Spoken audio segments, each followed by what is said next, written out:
Okay, so real quick, I'm just going to go over how to convert the Blake Robinson audio pack for Chrono Trigger. Now, right now, so the first step is you need to get the FLAC version of all three of the albums, which currently they are not available, unfortunately. So I don't really have an answer there. I have heard that supposedly some people have had success purchasing the albums on iTunes and then emailing Blake and asking him for the FLAC files. I cannot actually confirm that. I have not been able to get a hold of him myself, despite trying to get a hold of him on multiple avenues of communication. So I don't know. So if you're not able to get a hold of the FLAC files, this is not going to work for you. But anyway, so we need the FLAC files. We need this folder structure. Let me really quick pull up the the link.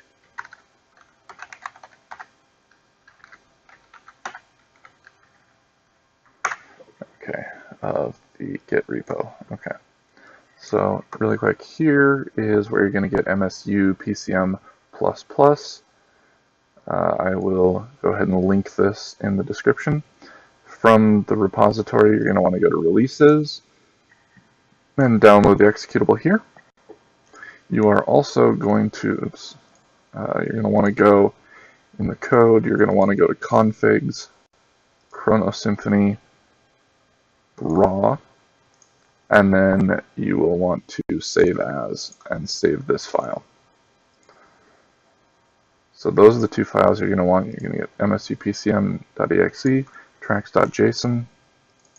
You want to take a look here at tracks.json, and it should look like this. And you'll notice a couple things real quick. Take a look at File. Here is the folder. That folder name needs to match the folder name here. Volume 2 right here needs to match Volume 2 here. I've seen somebody had an issue where they had a period here in the folder names.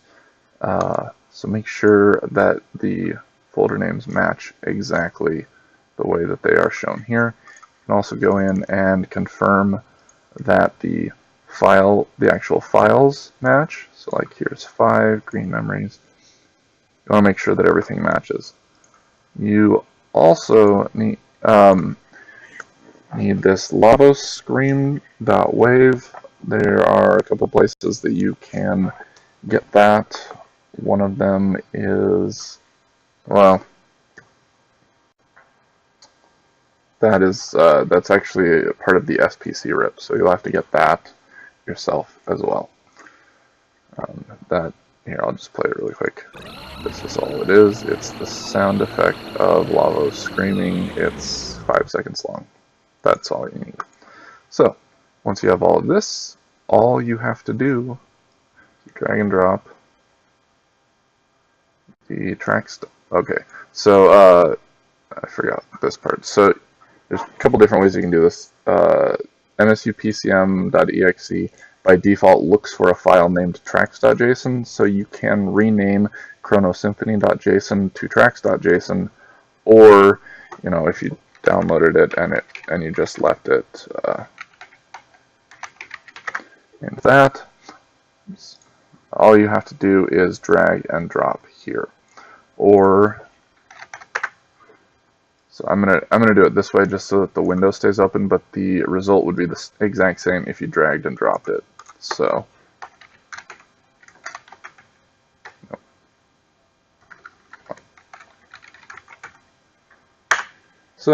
then what you should see is this. Hold on one second.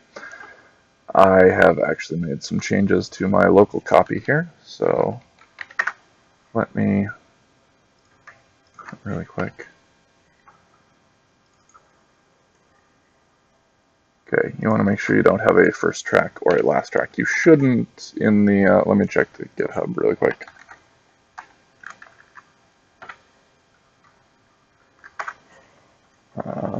Configs, Chrono Symphony. Yeah, so the one in the GitHub repo is fine. This is just something that I was messing around with. So, with that done, you also, let me look here. Okay. So let me make one change. You won't need to make this change. This changes. Again, just this is just me. Something in my local. So, okay. So, you can ignore those edits, and this is what you should see.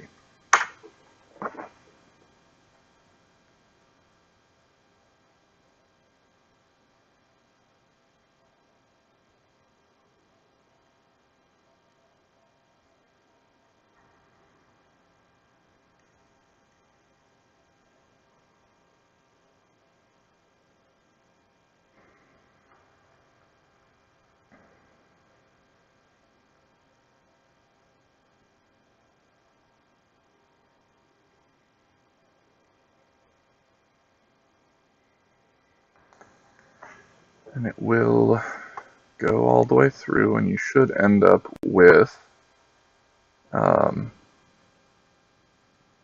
track 85 should be your last track.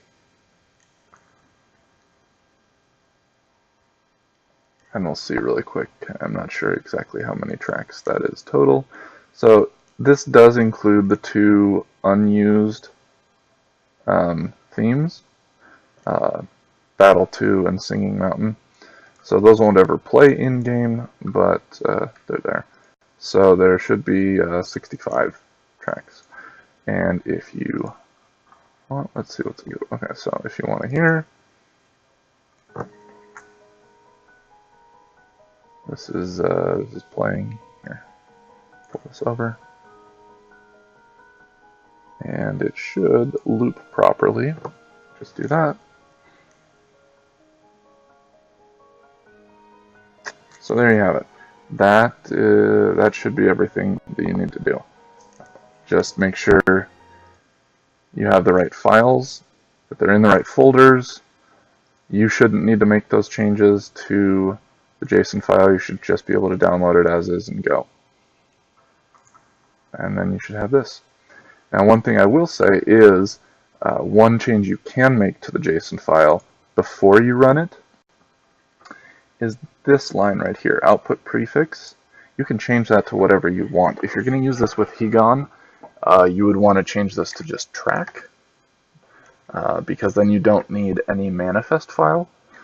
Otherwise, you want to make that match whatever you want your ROM file to be named. So if you want to have a nice ROM file like, oh no, trigger MSU-1, then like if your ROM was named Chrono Trigger MSU1.sfc, then you would want to put that for your output prefix, and then it will just, you do that before you run it, and then it'll use this in the file name for, you know, this part of the file name. So that's all there really is to it.